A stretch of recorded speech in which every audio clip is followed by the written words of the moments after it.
जीतने वालों को मेरा सलाम, क्योंकि एक दिन हर कोई जीतेगा।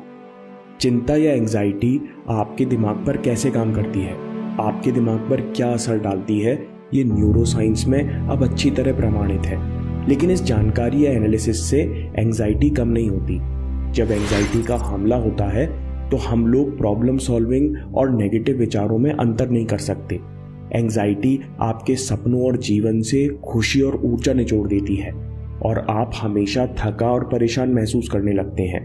कुछ ड्रग्स हैं जो एंजाइटी के इफेक्ट्स को धीमा करते हैं। सैम हैरिस कहते हैं कि अगर एंजाइटी बहुत एडवांस स्टेज की है तो ड्रग्स आपकी कुछ मदद करते हैं, लेकिन इनके भरोसे रहना ऐसा है जैसे आग को भूलकर धुएं पर पानी डालना। इसलिए अधिकतर थेरेपिस्ट एंजाइटी के लिए ड्रग्स की सलाह नहीं देते, बल्कि इसकी जगह सीबीटी का उपयोग करते हैं। असल में हम अपने अंदर जितने भी बदलाव लाते हैं वो सब कहीं ना कहीं सीबीटी मॉडल पर आधारित है। सीबीटी मतलब कॉग्निटिव बिहेवियरल थेरेपी। कॉग्निशन मतलब जब आप अपने सेंसेस, इंद्रियों का प्रयोग करके, यानी देखकर, सुनकर, सूंघकर आदि से बाहर से आते हुए सिग्नल्स का कुछ मतलब निकालते हो, तो इस मेंटल प्रोसेसिंग पर यानी कॉग्निशन पर आपका शरीर रिएक्ट या बिहेव करता है। बाहर कुछ हुआ, दिमाग तक सिग्नल्स पहुंचे, उसका दिमाग ने कुछ मतलब निकाला और शरीर ने रिएक्ट किया। सीबीटी में दो जगह बदलाव लाने की कोशिश करते हैं, मेंटल प्रोसेसिंग और बिहेवियर, जिससे आप अपनी मेंटल एनर्जी को सही दिशा दे सके। इस प्रक्रिया में मेडिटेशन का बहुत महत्व है, क्योंकि ये एक्शन रिएक्शन के गैप में अंतर पैदा करता है। धीरे धीरे इन मिलीसेकंड्स के गैप में हम ये समझने लगते हैं कि एंजाइटी एक मेंटल पैटर्न है, ये हम पर हावी नहीं हो सकती। चिंता या एंजाइटी को समझाने के लिए सैम हैरिस एक इंटरव्यू में फ्लाइट का एग्जाम्पल देते हैं। हम इसके साथ एग्जाम का उदाहरण भी जोड़ लेते हैं। कुछ लोगों को प्लेन में उड़ने से बहुत डर लगता है, वहीं कई लोगों को थोड़ा बहुत डर तो लगता है, लेकिन वो उसको मैनेज कर लेते हैं। लेकिन जब मौसम खराब होता है, प्लेन हिचकोले खाने लगता है, तो सब घबरा जाते हैं। क्यों? जब हमको झटके लगते हैं और प्लेन में अंधेरा छा जाता है तो दिमाग कैलकुलेट करता है कि ये जान का खतरा है, कभी भी जान जा सकती है। दिल तेज तेज धड़कने लगता है, शरीर में पसीना आ जाता है और आप कुछ सोच नहीं पाते। लेकिन असलियत में स्टैटिस्टिक्स के हिसाब से प्लेन क्रैश में जान जाने का खतरा रोड एक्सीडेंट से 70 गुना कम होता है। उसी तरह एग्जाम की तैयारी ढंग से ना होने से आपको टेंशन महसूस होने लगता है, और जैसे जैसे एग्जाम पास आ जाते हैं तो आपको लगता है कि समय निकलता जा रहा है, मेरे कंट्रोल में कुछ नहीं है। इससे चिंता और बढ़ती जाती है और ऐसा लगता है कि अब जान निकल जाएगी। असल में आपकी जान को कोई खतरा नहीं है, चाहे आप एग्जाम निकालो या ना निकालो, आपको कोई शारीरिक नुकसान नहीं होगा। लेकिन जब हार्ट बीट बढ़ जाती है तो उस समय आपका दिमाग एग्जाम की चिंता और जान के खतरे में अंतर नहीं कर पाता। इन सब तरह की एंजाइटी से 2 लेवल्स पर निपटा जा सकता है। पहला है रैशनलाइजिंग, मतलब झटके प्रॉब्लम नहीं है।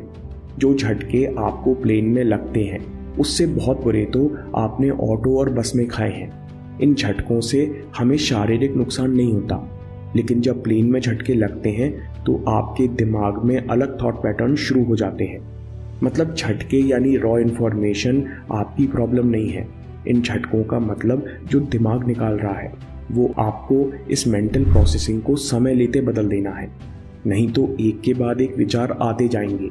आपके शरीर की एनर्जी बदलेगी, घबराहट बढ़ेगी, फिर और विचार आएंगे और ये साइकिल तोड़ना कठिन होती जाएगी। यहाँ मेडिटेशन और माइंडफुलनेस बहुत काम आती है। आप खुद से कह सकते हो कि मौसम खराब होने के कारण प्लेन में अक्सर झटके लगते हैं। अब इतनी टेक्नोलॉजी है कि प्लेन ऐसी स्थितियों में आराम से नेविगेट कर सकता है, तो कोई चिंता की बात नहीं। एग्जाम को लेकर जो मेरे दिल की धड़कन बढ़ रही है, ये बड़ी आम बात है।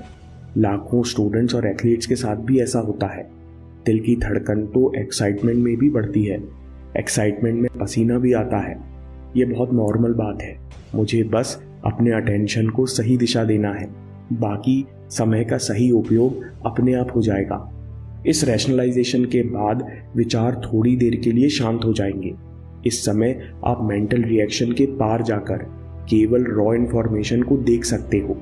कि प्लेन हिल रहा है और झटके पैरों व थाई से शुरू होकर पीठ व सीने में महसूस हो रहे हैं, जिस कारण दिल भी तेज धड़कने लगा है। थोड़ी असहजता के अलावा और कुछ नहीं है। लेवल 1 से आपको बहुत राहत मिलेगी।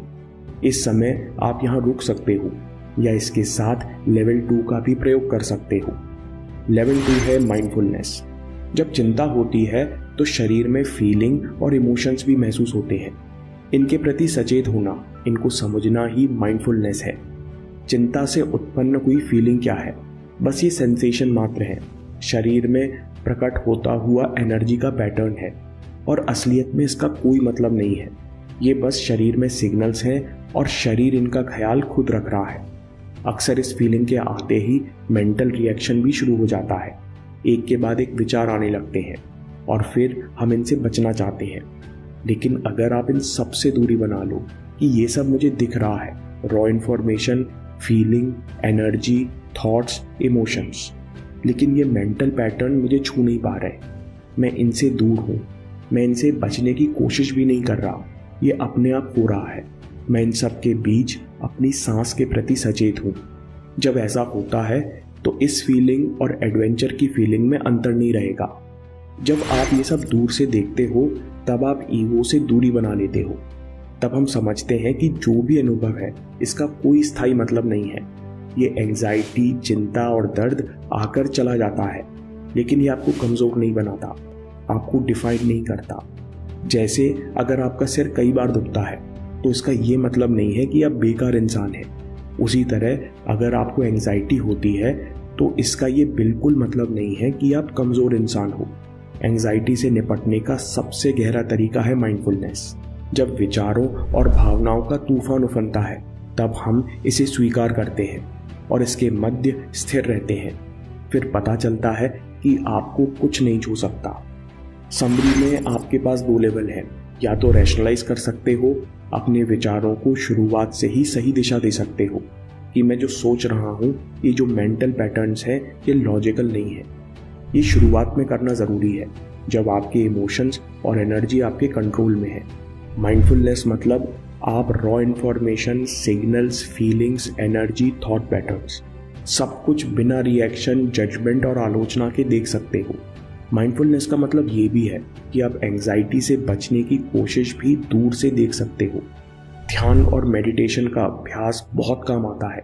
रिसर्च में देखा गया कि केवल 5 दिन के अभ्यास से दिमाग की सेल्फ कंट्रोल की क्षमता बढ़ती है।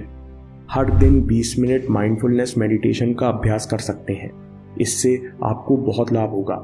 दोस्तों, अगर आप माइंडफुलनेस पर वीडियो देखना चाहते हैं तो वॉकिंग मेडिटेशन पर 5 सिंपल टिप्स ज़रूर देखिए या बात के लिए सेव कर लीजिए, क्योंकि आपके समय से कोई वीडियो, कोई ऐप, कोई न्यूज़ कीमती नहीं है। मैं काम के किस्से लाता रहूँगा। हिम्मत, हरकत, होशियारी, हम जीतेंगे।